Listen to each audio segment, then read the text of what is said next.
Bismillahirrahmanirrahim jami'an. Assalamualaikum warahmatullahi wabarakatuh. Alhamdulillahi rabbil alamin. Wa bihi nasta'in wa la umuri dunya waddin.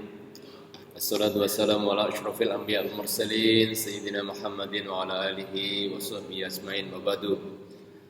Alhamdulillah jemaah sekalian yang dirahmati Allah Subhanahu wa taala, bersyukur kita kepada Allah atas karunia-Nya sehingga kita bisa salat subuh berjamaah yang fadilahnya tak terbilang.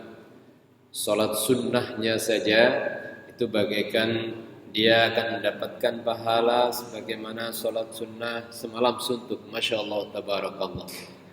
Apalagi kemudian salat subuhnya, banyak kitab-kitab para ulama yang menjelaskan fadilah yang luar biasa dari salat subuh berjamaah, sehingga kita layak dan sudah seharusnya harus bersyukur kepada Allah Subhanahu wa taala dengan karunia-Nya sehingga kita dimudahkan. Semoga kita bisa istiqamah dalam berjamaah salat subuh pada kehidupan kita ini. Amin Allahumma amin. Jamaah sekalian yang dirahmati Allah Subhanahu wa taala, tentu yang kedua adalah karunia besar yang Allah berikan kepada kita sehingga ba'da salat subuh kita duduk dalam majelis ilmu.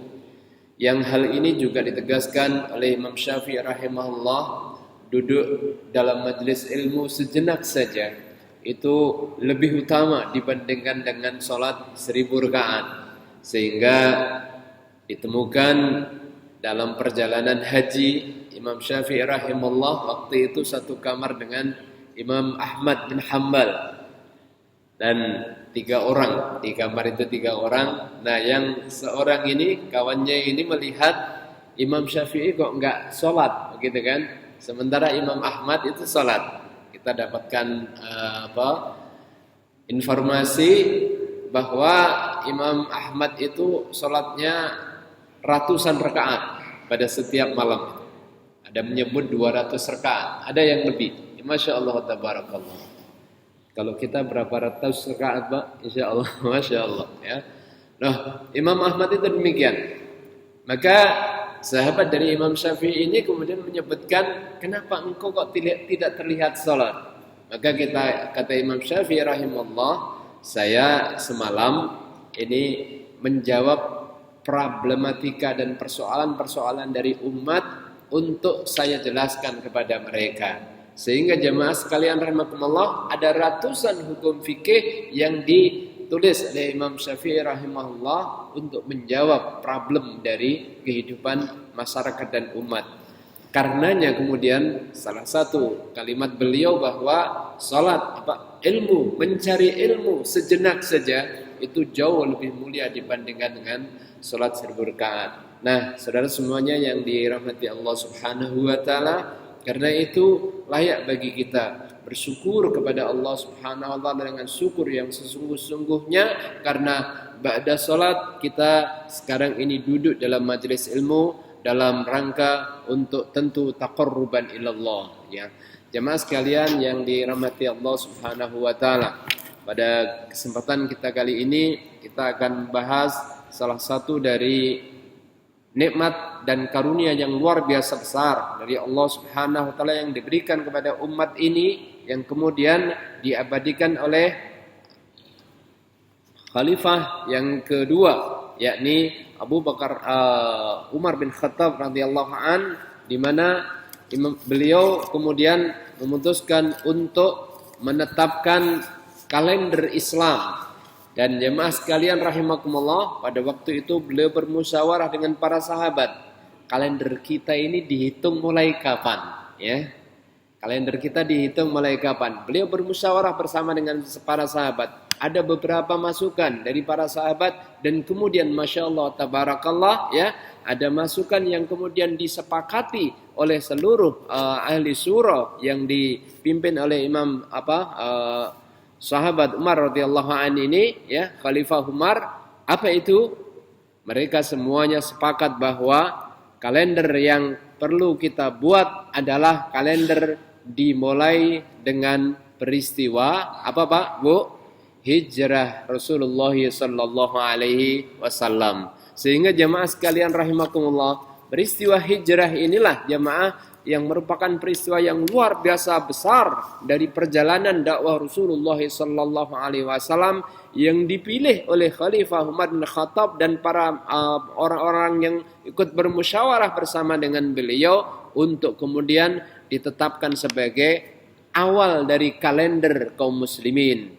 Dan jamaah sekalian rahimakumullah, luar biasanya, hebatnya adalah sesungguhnya kalender Islam yang ditetapkan oleh Amirul Mukminin itu ternyata usianya jauh lebih senior dibandingkan dengan kalender yang selama ini kita pakai, ya.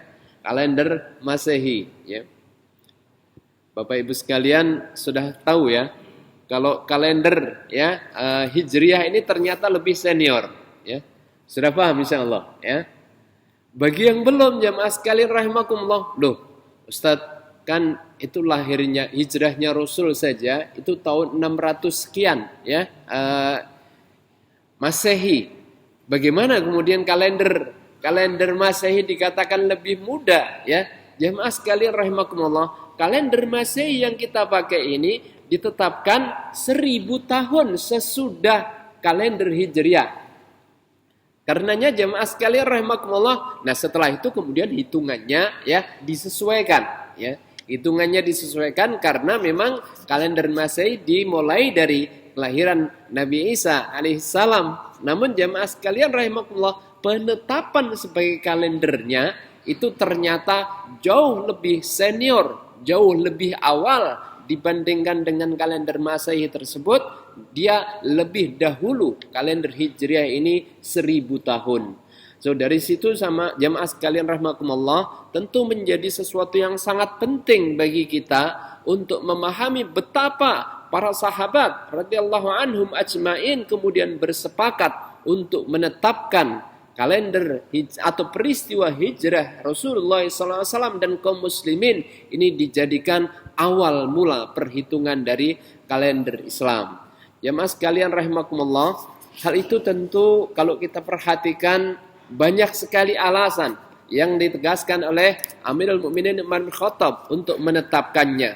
Salah satunya adalah peristiwa bahwa hijrah Rasulullah sallallahu alaihi wasallam, para ulama menyebutnya sebagai nuqtatut tahawul, titik tolak perubahan yang luar biasa, yang menjadikan dakwah Rasulullah sallallahu alaihi wasallam yang sebelumnya selama 13 tahun dimusuhi, 13 tahun terus kemudian diusir, dan kemudian orang-orang yang masuk Islam kepadanya atau masuk Islam kemudian mereka semuanya dikucilkan, dan banyak harta-harta mereka yang diambil, diantaranya pun bahkan ada yang dibunuh. Namun jamaah sekalian rahmatullah,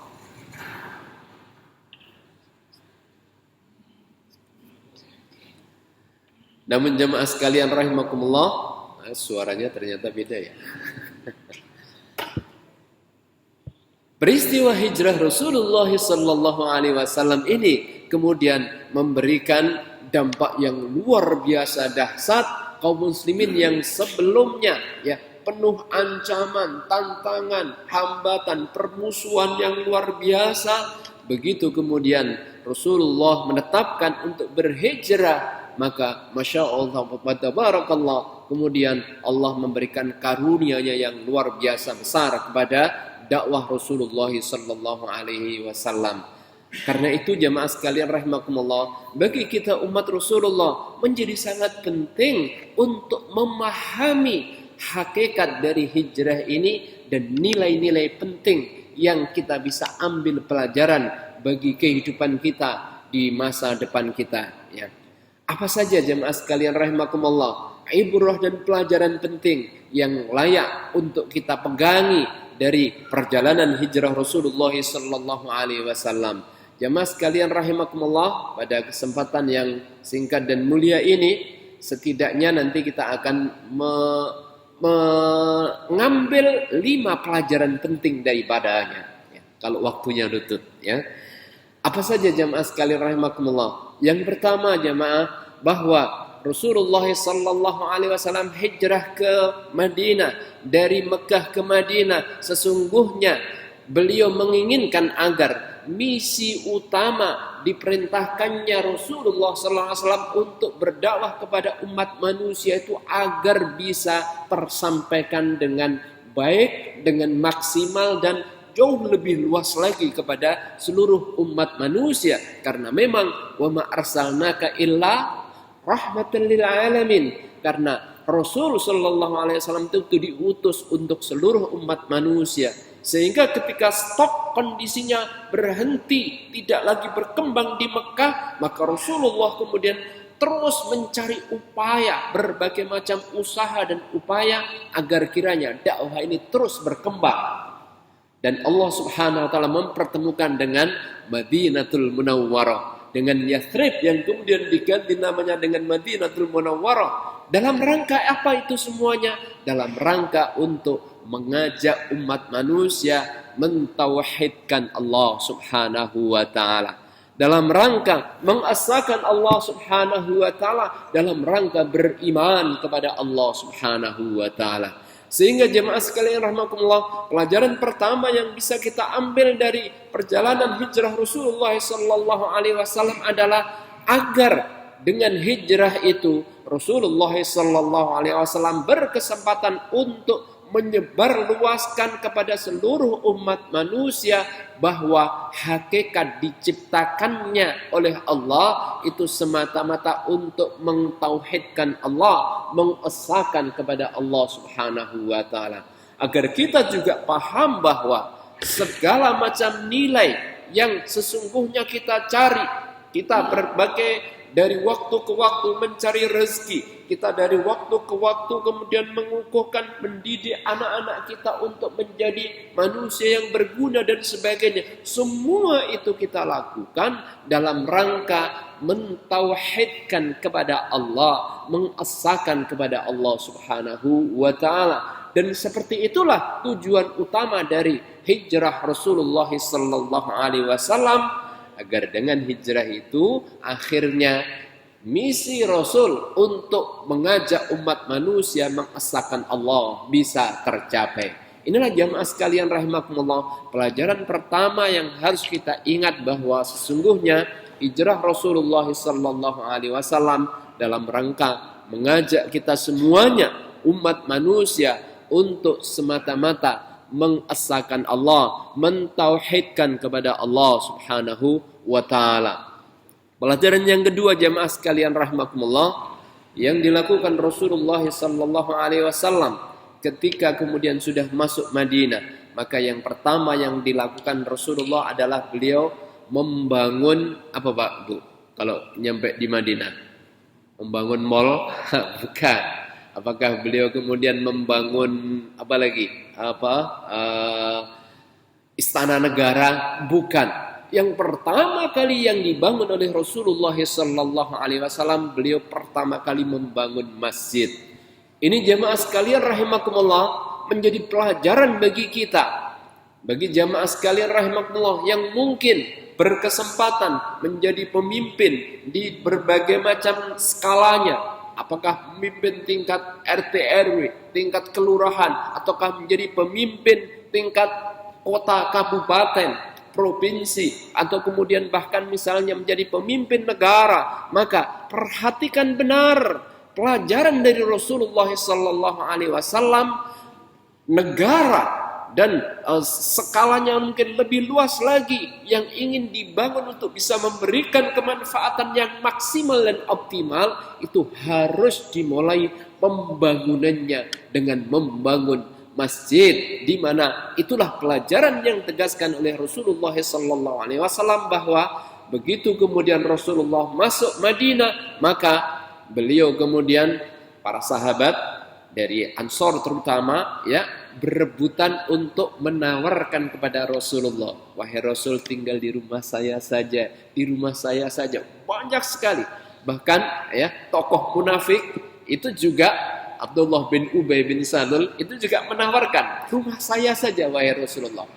Nah, karena begitu banyak yang nawarin, maka Rasulullah SAW kemudian menetapkan, biarkan untaku ini yang menetapkan di mana saya akan tinggal, karena dia dituntun oleh Allah Subhanahu wa taala. Maka ternyata jamaah sekalian rahimakumullah, ya, untanya kemudian berhenti di tanah kosong punya 2 anak yatim. Dan disitulah kemudian Rasulullah SAW setelah kemudian dibeli oleh Nabi SAW, dibayar, maka kemudian dibangunlah tempat berhentinya unta Rasulullah SAW dengan Masjid Nabawi. Sehingga jemaah sekalian rahimakumullah, Masya Allah wa tabarakallah, pembangunan yang dilakukan pertama kali oleh Rasulullah adalah membangun masjid. Sehingga jemaah sekalian rahimakumullah, sebuah wilayah, sebuah provinsi atau sebuah kabupaten atau sebuah kelurahan, sebuah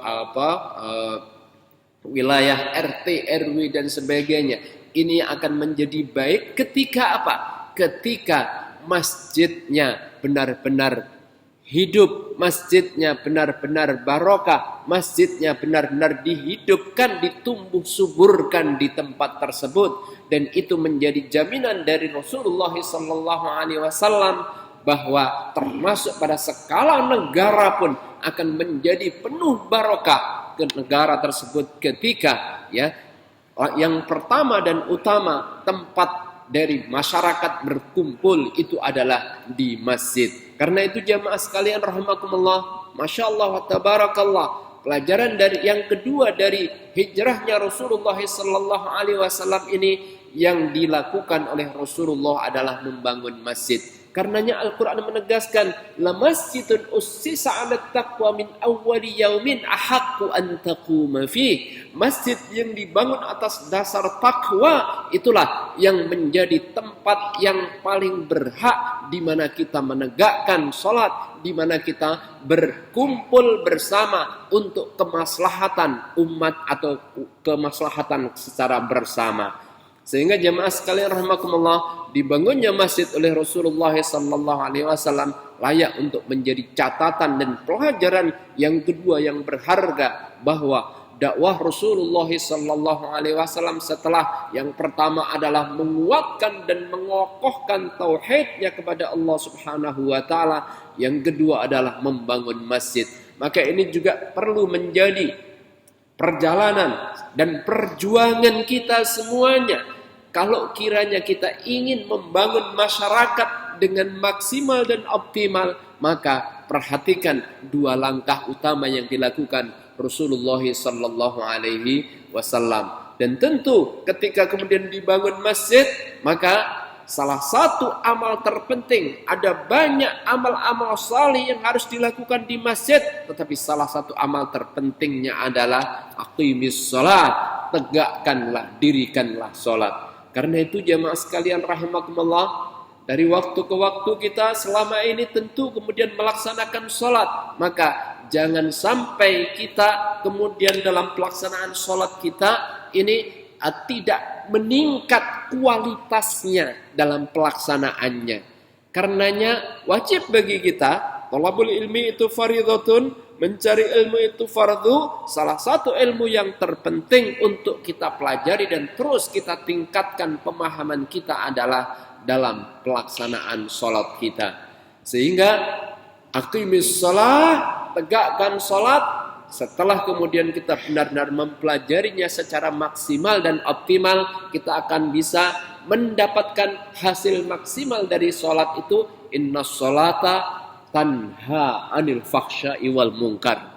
Karena sholat yang terus kita pelajari dengan maksimal dan optimal, itu mampu menjadi pencegah kita dari perbuatan keji dan mungkar. Sebaliknya tentu kemudian mendorong dan memotivasi kita, memberikan pelajaran-pelajaran yang istimewa bagi kita untuk menjadi manusia yang berguna dan bermanfaat. Itulah jemaah sekalian rahimakumullah, yang kedua pelajaran terpenting dari hijrahnya Rasulullah sallallahu alaihi wasallam. Berikutnya jemaah sekalian rahimakumullah, Rasul ketika kemudian hijrah, setelah beliau membangun masjid, maka langkah ketiga yang dilakukan Rasulullah SAW, dan ini layak menjadi pelajaran bagi kita, bahwa hijrah Rasulullah adalah merupakan titik tolak perubahan. Kenapa? Karena Rasulullah sallallahu alaihi wasallam di samping kemudian beliau menguatkan hubungannya dengan Allah Subhanahu wa taala, mengajak umat manusia untuk hablum minallahnya kuat, maka yang ketiga yang ditetapkan oleh Rasulullah, yang diwajibkan kepada para sahabatnya adalah menguatkan hablum minan nas, kualitas hubungannya dengan sesama. Sehingga jemaah sekalian rahimakumullah, Allah Subhanahu wa taala tegaskan, innamal mu'minuna ikhwatun fa aslihu baina akhwaikum. Sesungguhnya orang-orang beriman itu bersaudara. Karenanya kata para ulama bahwa sesungguhnya langkah yang ketiga yang dilakukan Rasulullah sallallahu alaihi wasallam adalah menguatkan kualitas hubungan antara muhajirin dan ansor, hubungan ukhuwah antara sesama muslim, dan ini menjadi kekuatan, dua kekuatan yang bagaikan dari dua sisi mata uang. Kalau mata uang misalnya Bapak Ibu punya dolar, kemudian yang sebelah tulisannya mungkin sudah hilang, masih laku atau enggak, Pak? Kalau dolar setidaknya biasanya nilainya turun, betul atau betul? Ya. Kalau rupiah mungkin masih sama ya, masih laku sama ya. Namun ya kalau dolar saja turun ya, apalagi jemaah sekalian rahimakumullah, kualitas nilai keagamaan kita di sisi Allah ya, sisi yang pertama adalah akidah dan tauhidnya, maka sisi yang kedua adalah ukhuwah, kualitas hablum minan nasnya. Sehingga Al-Quran menegaskan bahwa ya dalam rangka meningkatkan atau menunjukkan seseorang itu berkualitas, maka yang pertama dilihat adalah hablum minallahnya, dan yang kedua sekaligus adalah hablum minan nas. Kenapa demikian? Apa itu pentingnya hablum minan nas? Ternyata jemaah sekalian rahimakumullah, Rasulullah dalam riwayat Imam Muslim mengingatkan kepada kita pada saat beliau bertanya kepada para sahabat, atadruna manil muflis? Tahukah kalian siapa yang disebut dengan orang yang bangkrut? Kalau menurut kita orang bangkrut siapa, Pak, Bu? Orang bangkrut adalah punya bisnis ya, mengeluarkan modal, kemudian tidak balik modalnya, bahkan kemudian modalnya berkurang atau bisa jadi habis ya.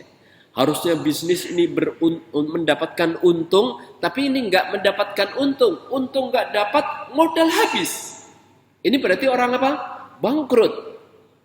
Kalau kita menjawab orang yang bangkrut seperti itu jamaah sekalian rahimakumullah ya, setidaknya sama dengan para sahabat pada saat sebelum dijelaskan oleh Rasulullah ya. Para sahabat juga menjawab demikian. Al-muflisu fina, kata para sahabat, itu adalah orang yang tadinya punya bisnis kemudian nggak dapat untung, bahkan kemudian hartanya habis, bangkrut ya. Dan yang semisalnya, dia nggak punya nggak punya uang, dia nggak punya hartanya berkurang atau mungkin habis dan sebagainya. Nah, kalau kita berpikir begitu ya, sama dengan para sahabat sebelum dijelaskan oleh Rasulullah. Karenanya kemudian Rasulullah menegaskan, al-muflisu fina, sesungguhnya orang yang bangkrut dari kalangan kami adalah ya, man ya'ti yaumil qiyamah, pada hari kiamat kelak itu dia membawa pahala bisolatin wa siyamin wa zakatin. Dia membawa pahala-pahala kualitas hablum minallahnya, salatnya, puasanya, dan amal-amal ibadahnya kepada Allah berpahala, diterima oleh Allah, yang berarti pahalanya sangat besar di sisi Allah. Tetapi ternyata bersamaan dengan itu, maka mereka kemudian wasyatama hadza wa qadhafa hadza wa akala mala hadza wa daraba hadza wa qutila hadza. Ternyata bersamaan dengan itu dalam kualitas hubungannya dengan sesama, dengan manusia, dia menyakiti orang lain, dia mengolok-olok orang lain, dia membunuh orang lain, dan kemudian dia melakukan berbagai macam kemaksiatan kepada sesamanya, menyakiti sesamanya. Memang apa pengaruhnya? Boleh jadi kita mungkin berpikir, oh yang penting kan saya hablum minallah, hubungan saya baik, sholat saya tetap khusyuk, puasa saya baik, saya nggak ngurus hubungannya dengan sesama, dengan teman, dengan tetangga, dengan orang tua, dengan keluarga, dengan sahabat dan sebagainya, dengan orang yang kita kenal, nggak ngurus. Ternyata jemaah sekalian rahimakumullah, orang yang demikian ini ditegaskan dalam hadis ya Rasulullah SAW sebagai orang yang muflis ini tadi. Bersamaan dengan dia melaksanakan sholat, puasa dan zakat tersebut yang dia mendapatkan pahala besar di sisi Allah, ternyata berbagai kezaliman kepada orang lain tersebut akan dikalkulasi oleh Allah. Di mana kezalimannya kemudian harus dipakai untuk membayar keburukan-keburukan yang dia lakukan kepada sesama. Kualitas hubungannya dengan sesama yang buruk ini ternyata jamaah sekalian rahimakumullah ya harus dibayar dengan ibadah-ibadahnya yang baik tadi. Dibayar semuanya sampai akhirnya semua pahala dari ibadah-ibadah tersebut habis, dan kemudian kalau sudah habis gimana Pak? Bu, di akhirat besok kita nggak bisa ya hutang, nggak bisa pinjam orang lain, harus dengan kepemilikan kita sendiri dan milik kita yang nanti bisa kita pertanggungjawabkan kepada Allah, dipakai untuk transaksi dengan Allah, itu adalah pahala. Sementara pahalanya habis. Maka jamaah sekalian rahimakumullah, pahala semuanya sudah diserahkan untuk membayar berbagai macam keburukan kepada sesama tadi, berbagai kezaliman kepada sesama tadi, maka akhirnya karena dia masih punya kezaliman kepada sesama, keburukan orang lain yang terzalimi tadi akhirnya diambil dan kemudian ditimpukkan kepadanya, faturiha finnar. Maka kata Nabi sallallahu alaihi wasallam, orang ini akhirnya dicebloskan ke dalam neraka. Naudzubillah tsumma naudzubillah. Sehingga jemaah sekalian rahimakumullah, pelajaran yang ketiga dari Rasulullah sallallahu alaihi wasallam setelah kemudian hijrah di Madinah, jadi sesuatu yang sangat penting bahwa jaga terus, perbaiki benar-benar hablum minan nas kita, kualitas hubungan kita dengan sesama. Sejak sekarang jamaah sekalian rahimakumullah, boleh jadi kita pernah zalim kepada orang lain, kita mungkin pernah ngerasani orang lain, kita mungkin pernah meminjam ya sesuatu punya orang lain, atau ngambil sesuatu punya orang lain. Maka ya segera jamaah sekalian rahimakumullah, mumpung Allah masih memberikan kesempatan hidup ini, segera kembalikan, segera minta maaf kepada sesama kita. Semaksimal mungkin kita berusaha. Kalau kita masih punya hutang-hutang, maka bayar itu hutang-hutang. Kalau kita masih punya kesalahan-kesalahan, mohon maaf kepada sesama.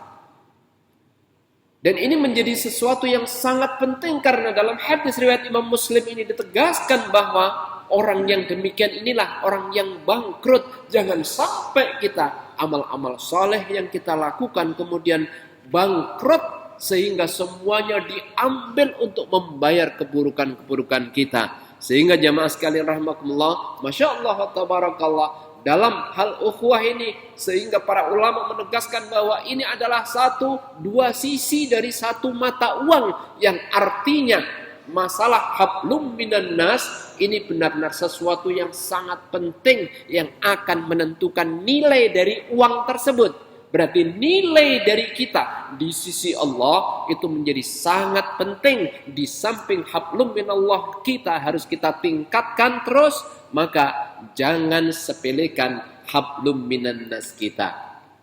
Kita perlu ingat-ingat, boleh jadi ada kezaliman-kezaliman kita kepada sesama. Ada mungkin ada hutang-hutang kepada sesama. Kalau masih punya hutang, maka tentu kita harus berusaha dengan sungguh-sungguh untuk akhirnya bisa benar-benar melunasinya. Kalau kita masih punya kesalahan mungkin ya yang biasanya nggak kerasa, itu kita pernah ngerasani orang, ya. Ngerasani orang. Maka ya dalam rangka benar-benar kesalahan kita dengan sesama ini ya terbayarkan, maka minta untuk dimaafkan. Dan kita tentu berharap ketika di Idul Fitri ya kita biasa kalau bahasa prokemnya biasanya apa? Kosong-kosong ya. Kita benar-benar pada saat kita saling meminta maaf ya, maafkan satu dengan yang lainnya. Ini kita benar-benar saling memaafkan.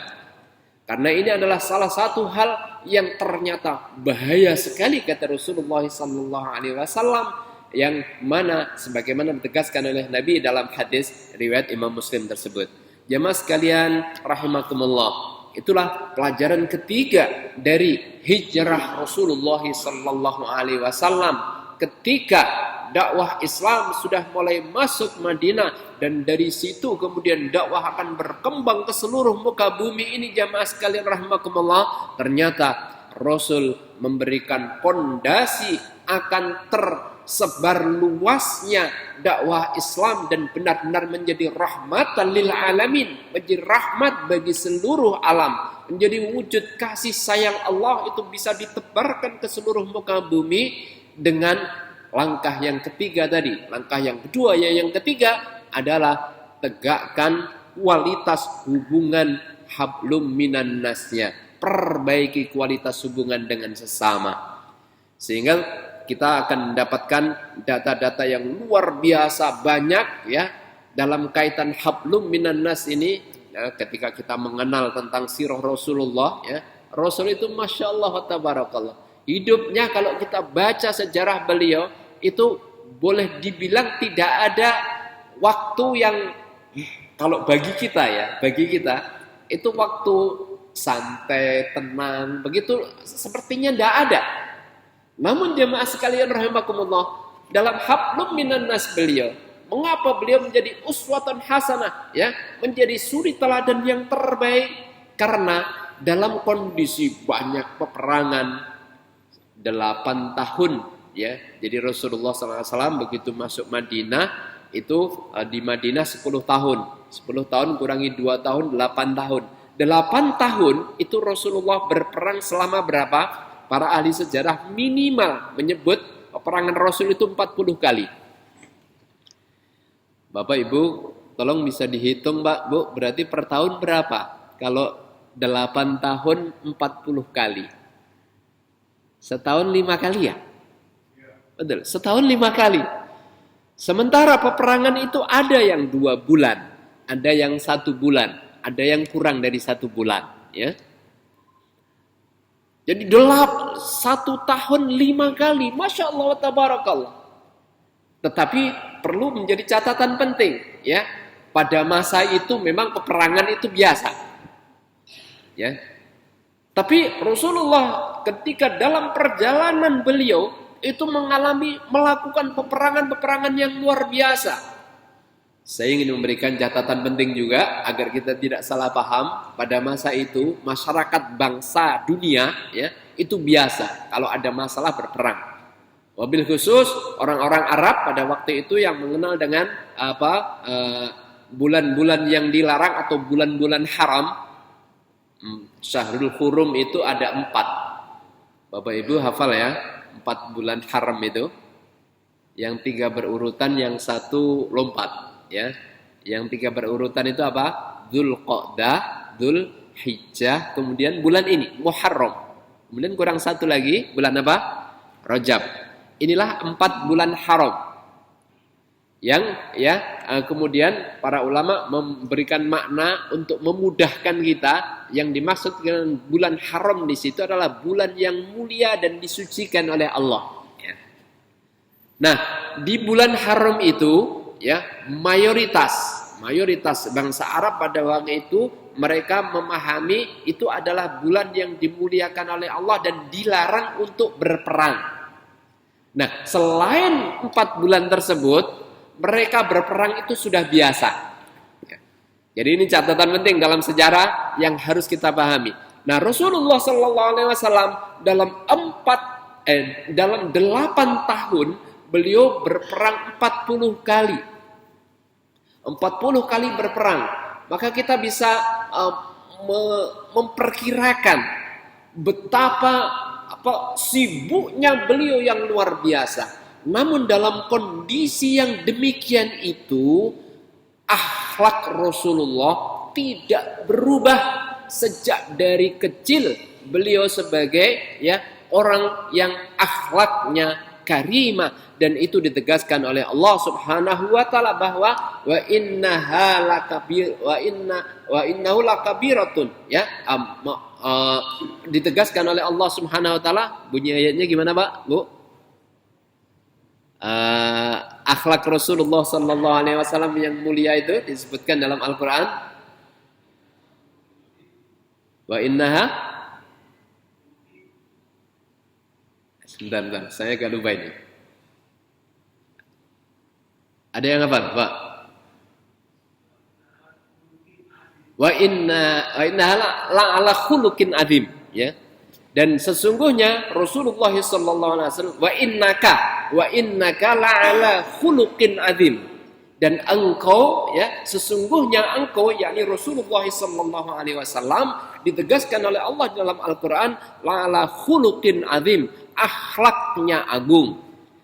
Nah, dalam masa perjuangan Rasulullah yang peperangannya seperti itu, jamaah sekalian rahimakumullah, ternyata Rasulullah sallallahu alaihi wasallam tetap memiliki akhlak yang agung, dan karenanya ketika Rasul ditegaskan sebagai uswatun hasanah, itu layak dan benar adanya, dan sungguh menjadi sesuatu yang sangat penting, masa perang jemaah sekalian rahimakumullah, tetapi akhlaknya tetap luhur, tetap cool, tetap tenang, tetap kalem, tetap kaitan hubungannya dengan sesama, bahkan jangankan dengan sesamanya, dengan musuh pun beliau tetap memiliki akhlak yang mulia.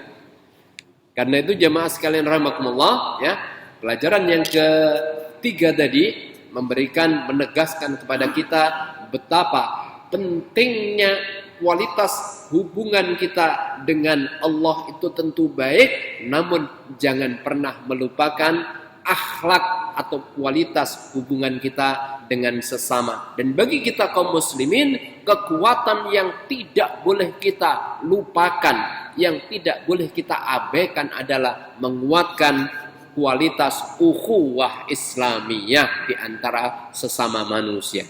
Kalau ini dipahami dengan benar jemaah sekalian rahimakumullah, tujuan-tujuan baik kita fa insyaallah akan benar-benar dimudahkan oleh Allah Subhanahu wa taala. Hadirin jemaah sekalian rahimakumullah, yang keempat, karena waktunya sebentar lagi sudah syuruk, Pelajaran yang keempat, ini pelajaran yang luar biasa istimewa bagi kita. Kenapa demikian? Karena mobil khusus kita bangsa Indonesia, jemaah sekalian rahimakumullah, benar-benar memahami, para founding fathers kita memahami benar pelajaran yang keempat dari yang dilakukan oleh Rasulullah sallallahu alaihi wasallam, di mana beliau dalam rangka membangun masyarakat dan bangsa dunia itu diawali dengan di Madinah Munawwarah, agar kehidupan ini kokoh, kuat, dan benar-benar bisa menebar luaskan rahmat Allah di muka bumi. Wa innaka la'ala khuluqin adzim. Dan dengan akhlak yang mulia Rasulullah sallallahu alaihi wasallam, beliau memberikan teladan. Di Madinah itu mayoritas sudah masuk Islam, namun masih ada beberapa yang belum muslim. Satu. Yang kedua, ada orang-orang Yahudi. Ada orang-orang Yahudi, ada 3 Yahudi besar di sana. Maka Rasulullah SAW kemudian agar masyarakat dan bangsa Madinah ini benar-benar tegak berdiri dengan baik satu dengan yang lainnya, kemudian mereka bekerja sama dan kemudian bisa memikirkan rencana-rencana kebaikan bagi bangsa dan negaranya, maka Rasul kemudian mengajak seluruh masyarakat untuk menyepakati Piagam Madinah. Al-Mitsaqul Madinah Munawwarah, piagam Madinah yang ditegaskan yang disampaikan oleh Rasulullah sallallahu alaihi wasallam, kemudian disepakati oleh seluruh masyarakat Madinah Al-Munawwarah, termasuk orang-orang Yahudi. Semuanya mereka sepakat. Dan karenanya kemudian jemaah sekalian rahimakumullah, para founding fathers kita ketika kemudian menegakkan negara ini, memproklamirkan negara ini, ya, semuanya para termasuk wabil khusus mereka-mereka, ya, para founding fathers yang mayoritas muslim itu dengan keislamannya yang baik, ternyata mereka paham benar mengambil pelajaran dari Al-Mitsaqul Madinah Munawwarah, piagam Madinah yang dilakukan Rasulullah sallallahu alaihi wasallam, sehingga termasuk para founding fathers rela untuk mengurangi 7 kata di dalam sila yang pertama dari Pancasila. Bapak Ibu hafal 7 kata yang dihapus, ya? Mungkin sebagian hafal, ya, dari 7 kata itu. Dan mereka para founding fathers yang kualitas keislamannya sangat bagus itu setuju, sepakat. Tidak apa-apa, dihapus.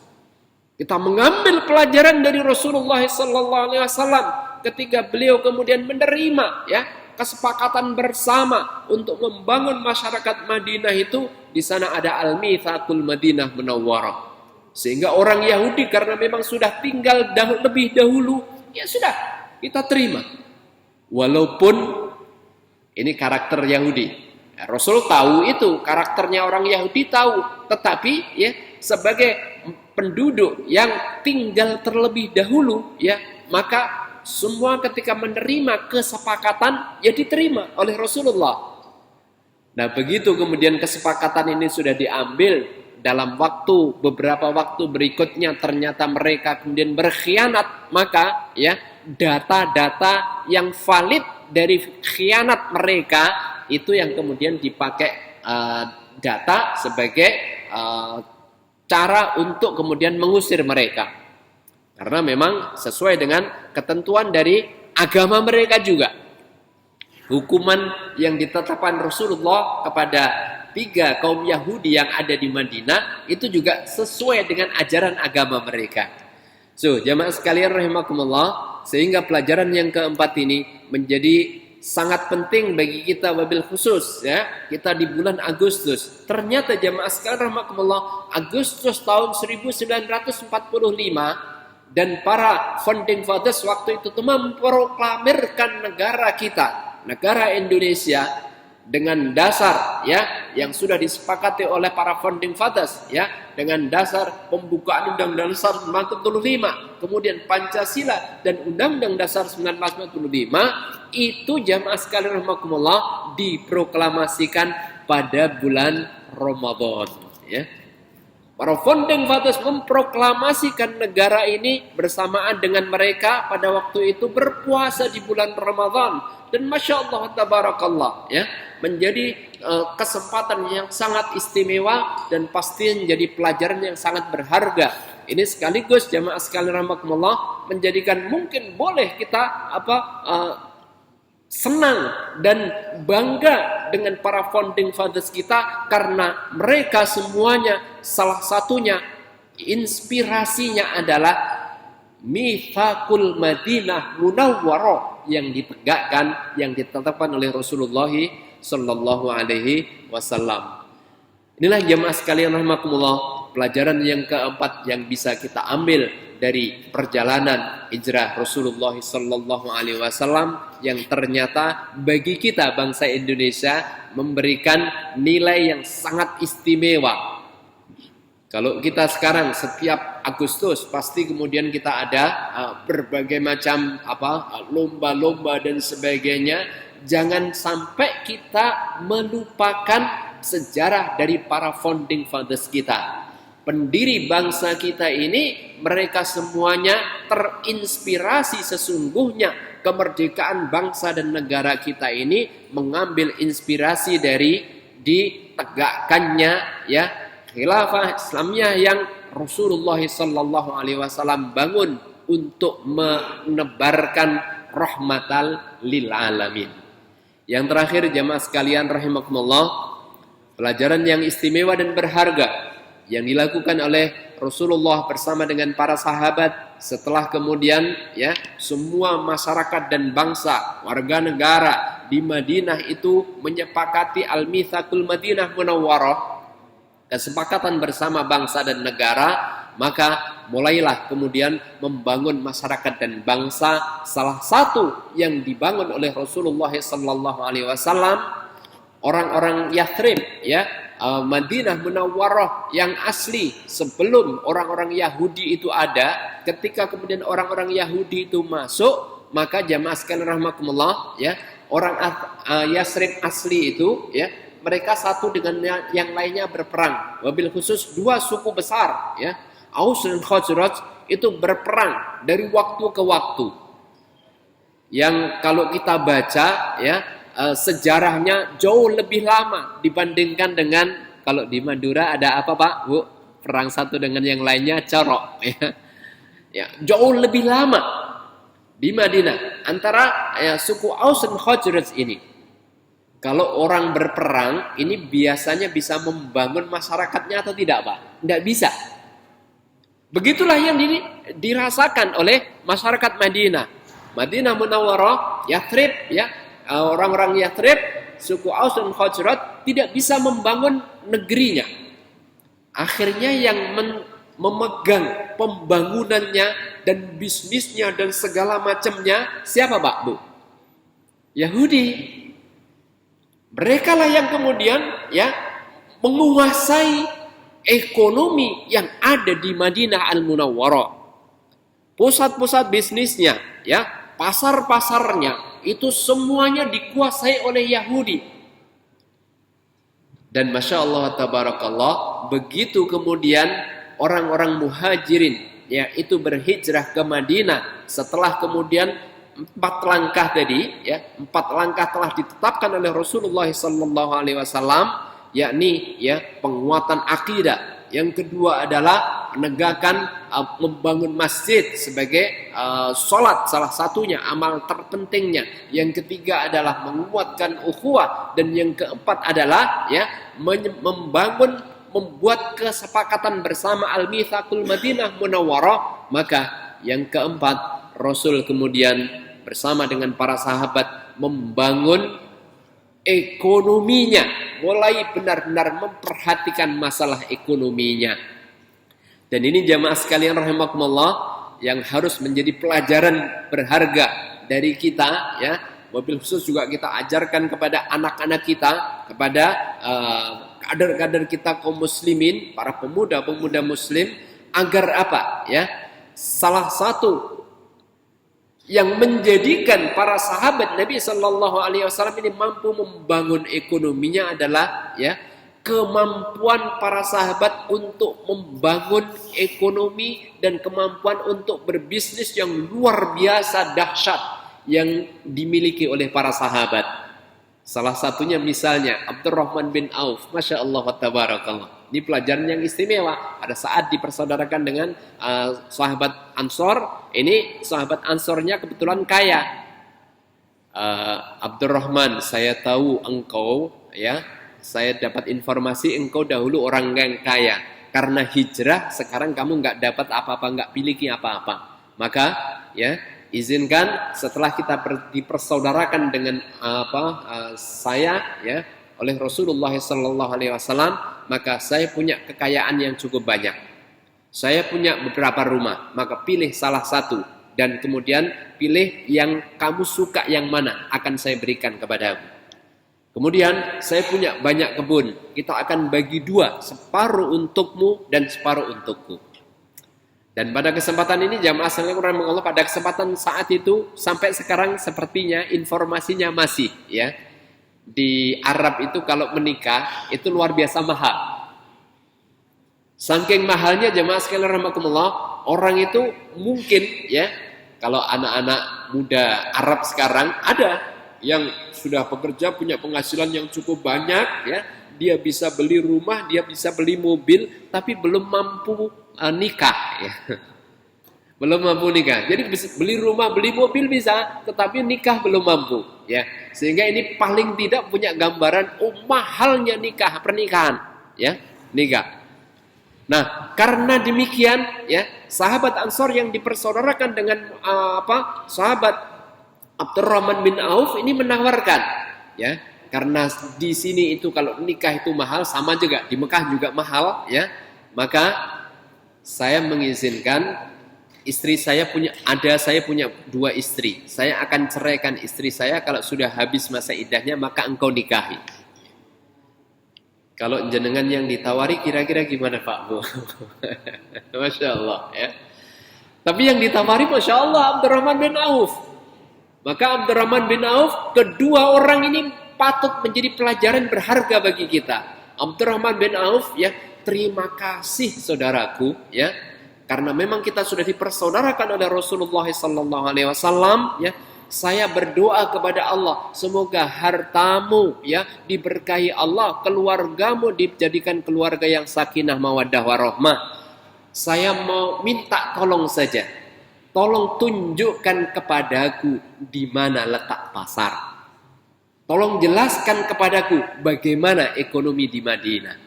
Setelah kemudian dijelaskan ekonomi di Madinah dikuasai oleh Yahudi dan kemudian pasarnya di sini, maka jamaah sekalian rahimakumullah, dalam waktu yang relatif singkat, para ahli sejarah menyebut, ya, Abdurrahman bin Auf itu hanya butuh 1 tahun. 1 tahun kemudian beliau sudah bisa, ya, punya harta yang kemudian untuk nikah. Jadi semua tawarannya ditolak dengan halus. Terima kasih, ya. Semoga diberkahi Allah.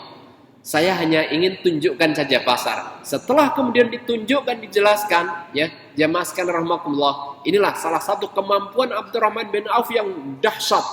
Sampai sekarang orang terkaya di dunia sekarang berapa Pak kekayaannya? Sekian dolar begitu, ya, ya. Sekian dolar. Nah, Abdurrahman bin Auf itu, ya, 80 kali dari orang terkaya sekarang kekayaannya itu. Jamaah sekalian rahimakumullah. Masya Allah, tabarakallah. Sehingga ini menjadi pelajaran yang sangat berharga bagi kita. Yang kelima, pelajaran yang kelima yang dihadirkan oleh Rasulullah bersama dengan para sahabat dalam rangka menjadikan kehidupan kita, kehidupan berkeluarga, kehidupan ber-RT RW, kelurahan, ya, kemudian kota kabupaten, dan kemudian kehidupan berbangsa dan bernegara akan menjadi lebih baik pastinya ketika kita benar-benar beruswah, mencontoh kepada Rasulullah SAW dalam membangun bangsa dan negara. Demikian jamaah sekalian rahimakumullah, 5 pelajaran berharga, semoga kita dimudahkan oleh Allah untuk memahami dan menerapkannya. Amin Allahumma amin, ya. Sebelum saya akhiri, barangkali ada yang bertanya atau menambahkan. Cukup? Baik, jamaah sekalian rahimakumullah, marilah kita akhiri majelis kita pada kesempatan kali ini dengan berzikir dengan kafaratul majlis. Subhanakallahumma wa bihamdika nasyhadu an la ilaha illa anta nastaghfiruka wa natubu ilaik. Aqulu qouli hadza wa astaghfirullahal azim li wa lakum. Wassalamu alaikum warahmatullahi wabarakatuh.